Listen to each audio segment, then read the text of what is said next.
oh shit, I'm in trouble.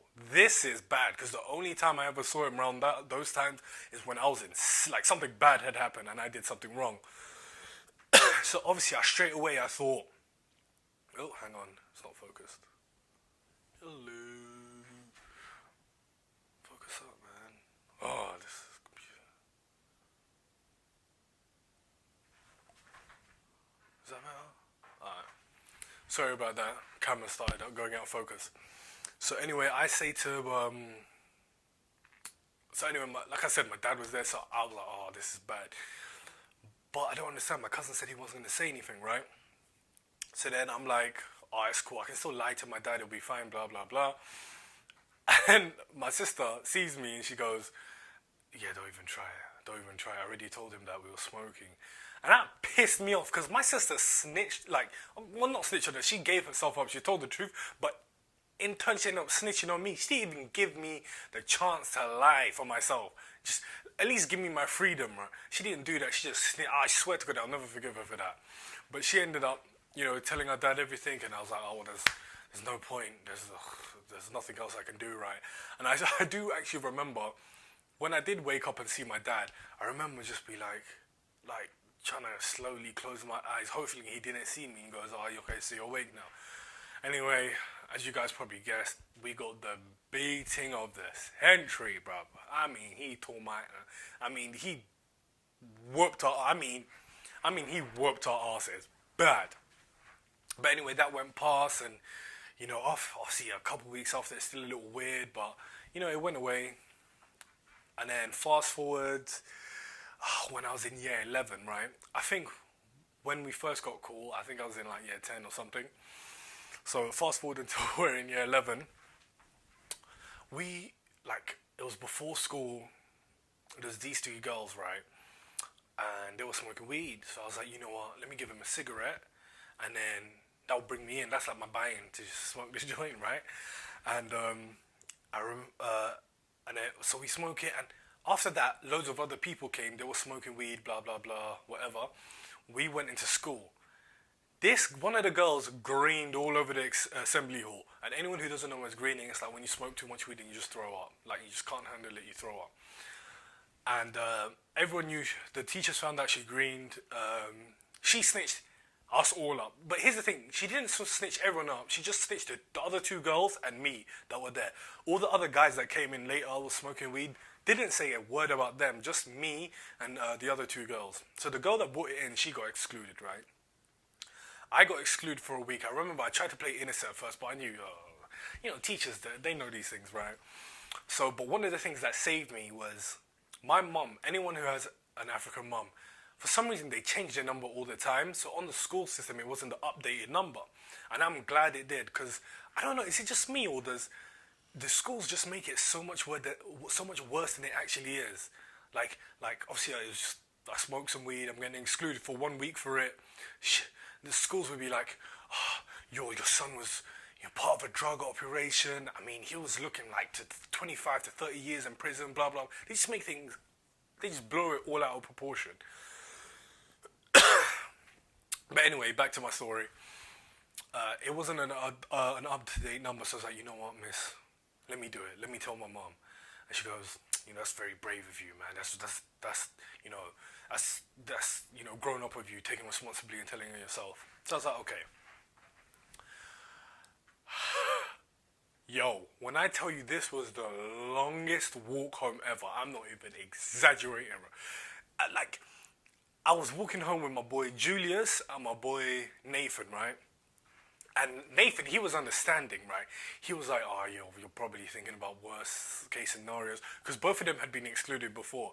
Nathan was nice about it, though. Like, just asking if I was okay. My boy Julius, that guy was being a pagan, bro. That guy was like, oh, your mom's going to send you back to Africa. Oh, blood, you're going to get the beatings of your life. Oh. He's just rinsing me out, right?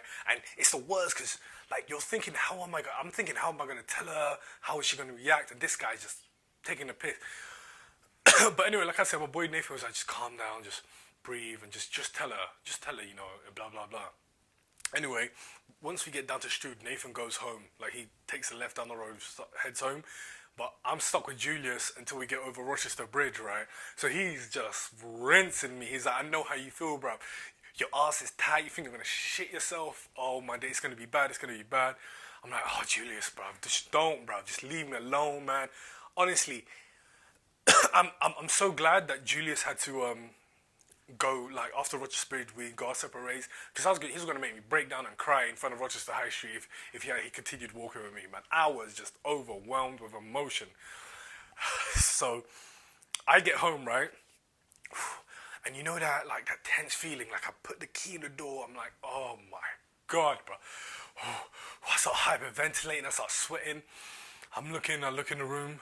So I walk in and basically it's my sister's room, my mum's room, and then you go downstairs. It's an apartment. You go downstairs. That's why we got two level apartment. You know, we were balling like that. No, we're not. But anyway, so you walk in the door. It's my sister's room, my mum's room. So I look at my mum's room. She's not there. I go downstairs. She's not there. She's not at the house. And I know what some of you are probably thinking. Oh, that's dope. She's not at the house. You know, you can wait a little longer to tell her. That's the worst. Because at least when I got home, I was prepared to tell her. Now, I don't know when she was going to come out. It could be an hour, it could be 2 hours, and that just uncertainty just makes it so much worse. I started worrying so much, I ended up falling asleep. And I wake up and the buzzer's going on. And then I open it, I'm like, hello, hello. Oh, this is my mum. It was actually my sister, because my sister didn't have a key. So I buzz her in. She opens the door. She straight away hugs me. I'm like, Jesus, what's going on? And she basically, what had happened is on the way back, my boy Nicholas, he told my sister what had happened. I got excluded for smoking weed, right? And basically, when she got home, she buzzed, but I didn't answer because I was sleeping at first, right? And her first thought was, oh my god, I'd run away. Like I was so scared of what my mom would do. I'd run away.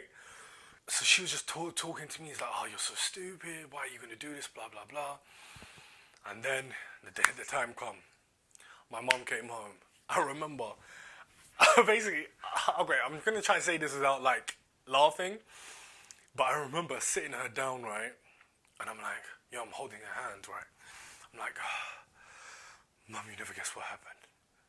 Okay, I'm gonna try to recreate it. Don't, it's gonna look stupid, but I swear this is what happened. I hold her hand. I'm like, Mom, you never guess what will happen.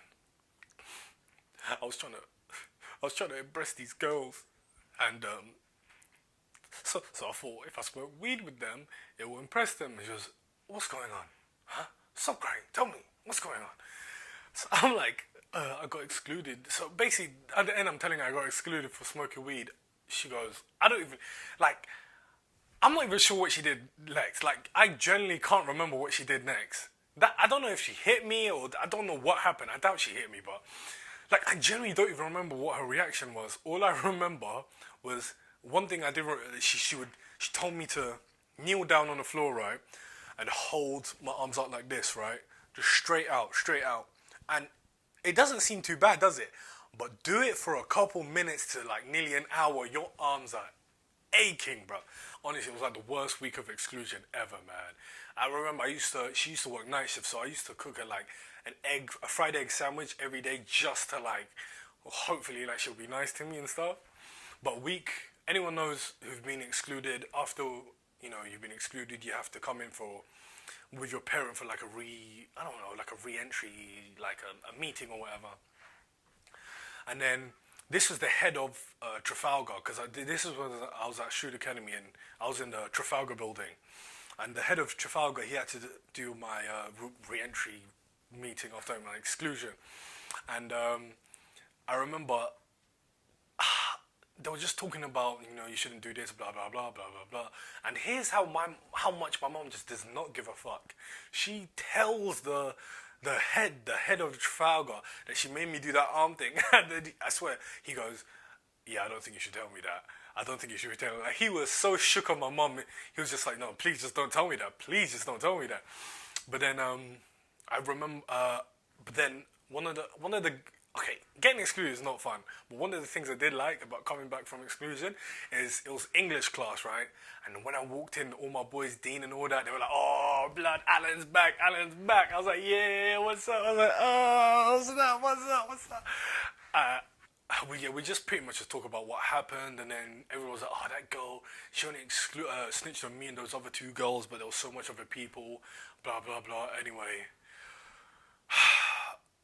man, I think the story to take from this, the moral of this story is, I'm not gonna tell you not to smoke weed, just don't get caught.